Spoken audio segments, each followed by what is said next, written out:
Board मास ठीक बा।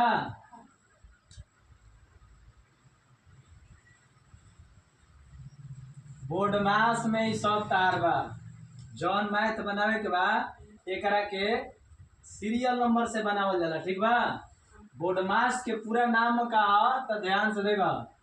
S के मतलब का होला सबट्रैक्शन। सबट्रैक्शन सबट्रैक्शन मीन्स घटाव। घटाव के चिन्ह है यह ठीक बा।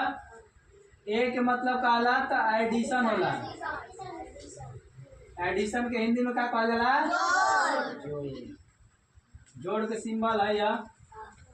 एम से का होला मल्टीप्लिकेशन। मल्टीप्लिकेशन मल्टीप्लिकेशन मीन्स गुणा। गुणा के सिंबल है यह ठीक। डी के मतलब का होला डिवीजन।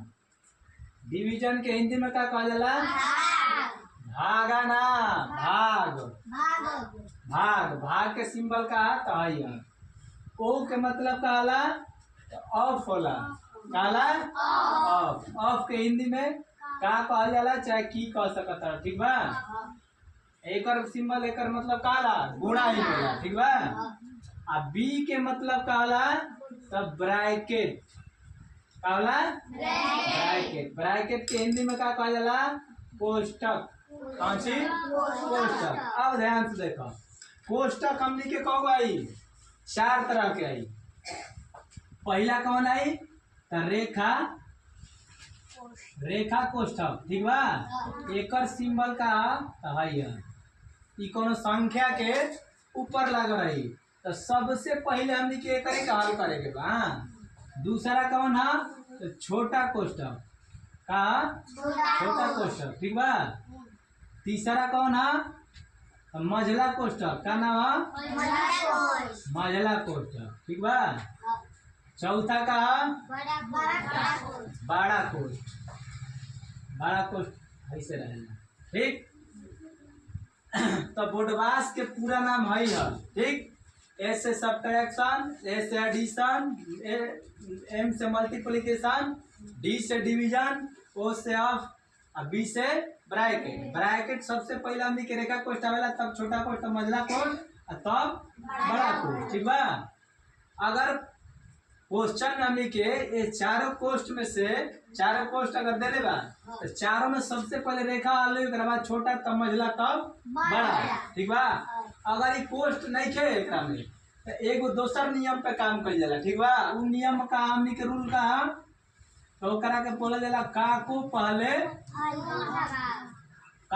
पहले दूर करो ठीक बा तब पीछे दो भाग। गुणा करो धन जोड़ दो। रीढ़ को दो घटाओ ठीक बा। अगर कोष्ठ नहीं के में क्वेश्चन में तो हे नियम पे का करे काम करे के बाद सबसे पहले का हल कइल जाई ओकरा बाद भाग के ओकरा बाद गुणा के और ओकरा बाद जोड़ के और अंत में घटाओ के। तो हमने की जब क्वेश्चन है बाटे तो का बा में रेखा कोष्ठ बानू 4 - 2 के ऊपर रेखा कोष्ठ बा तो सबसे पहले ये करे का हल करे के बा ठीक बा। अच्छा ध्यान से देखो -8 का 4 में से 2 घट जी तो का बची 2। फिर ओकरा बाद बटे भागा 2 + 90 आ भागा 10 ठीक है ना। अब हमनी के कोष्ठ हट गइल रेखा कोष्ठ और हमें कोनो कोष्ठ लौकता ना तो उ नहीं के लौकता हे रूल पे काम करो। का को पहले दूर करो तो का के पहले दूर करो हे देवानू का के मतलब का ला गुणा। तो गुणा कर दे डायरेक्ट 8 दूनी कितना बची 16।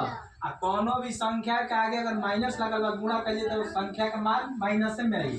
गुणा होई तो -16 होई। और फिर का बा भागा 2 + 90 आ भागा 10 का हल हो गइल। ओकरा बाद का हल होई नहीं के हो देख लाई छी गया का तब भाग तब गुणा तब जोड़ तब घटाओ ठीक बा। तो हमनी के का हल हो गइल भाग करे के हल भाग 2 से 8 16 भागा देला त 8 आ माइनस में भाग देल तो माइनस के चिन्ह फिर प्लस का बा प्लस दे दा फिर ये भागे के बा 10 से 90 में भागा देला तो कितना है 9। अलग अलग चिन्ह रही कोनो भी संख्या के आगे तो ओकरा घटावल जाला जोड़ल ना जाला ठीक बा। तब 8 बटे माइनस में 9 बटे प्लस में ये दोनों जोड़ाई ना घट जाई। जवन अंक बड़ा होई ओकरा में छोटा अंक घट जीते में बड़ा अंक कौन बा 9। 9 में 8 घटी तो का बच जाई 1। आ जौना के सिंबल बड़ा रही ओकरे सिंबल मतलब चिन्ह लगा दे जाई। तो ये कौना के बाद चला 9 के 9 के कौन सिंबल है जोड़ के घटाओ के जोड़ के तो जोड़ के चिन्ह लिखा दी। लेकिन वैसे जोड़ के चिन्ह देखावल ना जाला वैसे भी छिपल रहेला। ठीक हमनी के आंसर का आ गइल 1 बस।